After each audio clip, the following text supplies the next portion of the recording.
రాజ్యాంగానికి అతీతంగా మేము ఏర్పాటు చేయాలా. ప్రజల హక్కులు భంగం కాదు. ఎక్కడేం జరుగుతుంది? కార్యకర్తలు అంటే ఎవరు? జగన్మోహన్ రెడ్డి అనేటటువంటి వైసీపీ పార్టీ ఒక అరాచక పార్టీ, క్రిమినల్ నేపథ్యం ఉన్నటువంటి వ్యక్తి ఈరోజు ఆ పార్టీకి అధ్యక్షుడిగా ఉన్నారు. అటువంటి వ్యక్తి అధ్యక్షుడిగా ఉన్నటువంటి పార్టీలో అన్ని గ్యాంగులు ఉన్నాయి. వైసీపీలో మనం చూడండి ఒకసారి, దోపిడీ గ్యాంగులు ఉన్నాయి, గంజాయి గ్యాంగులు ఉన్నాయి, అలాగే ఎన్నో రకాలైనటువంటి అకృత్యాలు చేసినటువంటి వాళ్ళు ఉన్నారు.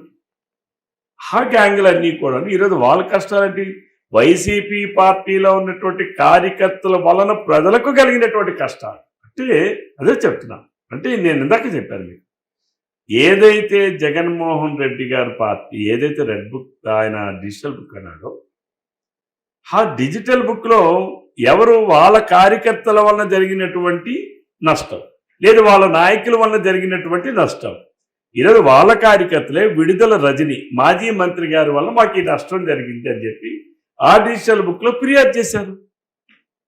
అంటే ఏంటి జరిగింది? ఎందాక చెప్తున్నాను మీకు. అది కార్యకర్తల వల్ల ప్రజలకు నష్టం ఉంది, వాళ్ళ నాయకుల వల్ల వాళ్ళ కార్యకర్తలకు నష్టం ఉంది, వాళ్ళ నాయకుల వలన ప్రజలకు నష్టంగా ఉంది.